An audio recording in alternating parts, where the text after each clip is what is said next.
یہ اندر گئی تو اس نے دروازہ بند کر دیا، اسی لیے ہم بآسانی وہاں سے باہر نکل سکے آلچچک کو لے کر۔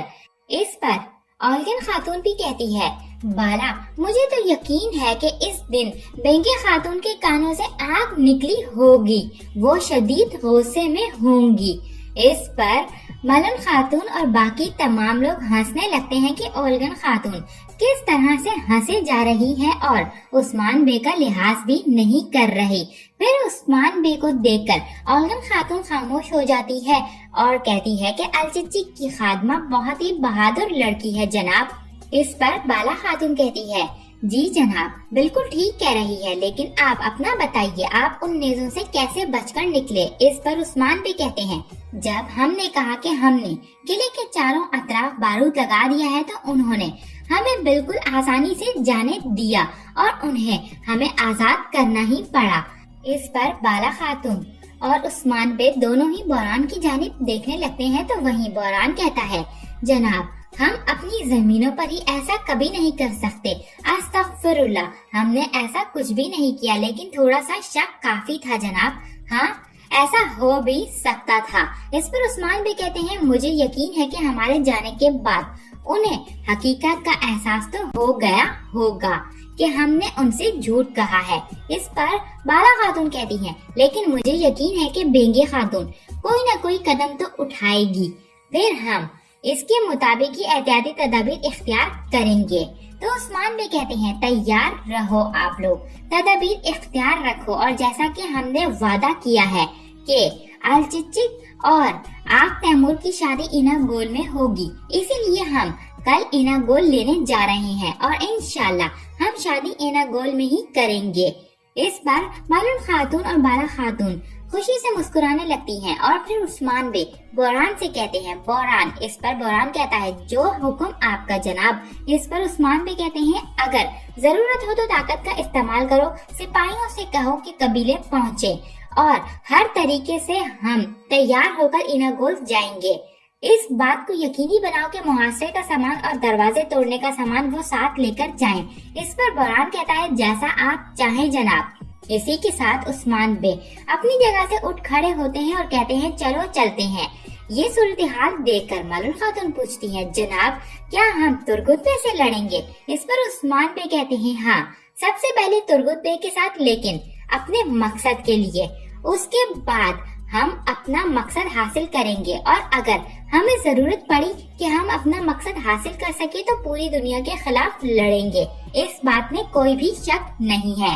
اس پر ملن خاتون خاموش ہو جاتی ہیں اور پھر عثمان بے اجازت لے کر وہاں سے بحران کے ہمراہ چل دیتے ہیں۔ دوسری طرف ہم دیکھتے ہیں مارماراجک قلعہ، جہاں پر بائندر بے اب تک الچچک کے اغوا ہونے پر غصے میں بلبلا رہا ہوتا ہے اور کہتا ہے، وہ سب لوگ اس کی قیمت ادا کریں گے، ضرور ادا کریں گے، جنہوں نے میری خاتون کو اغوا کیا ہے، سب کے سب قیمت ادا کریں گے اور میں ان سے لوں گا۔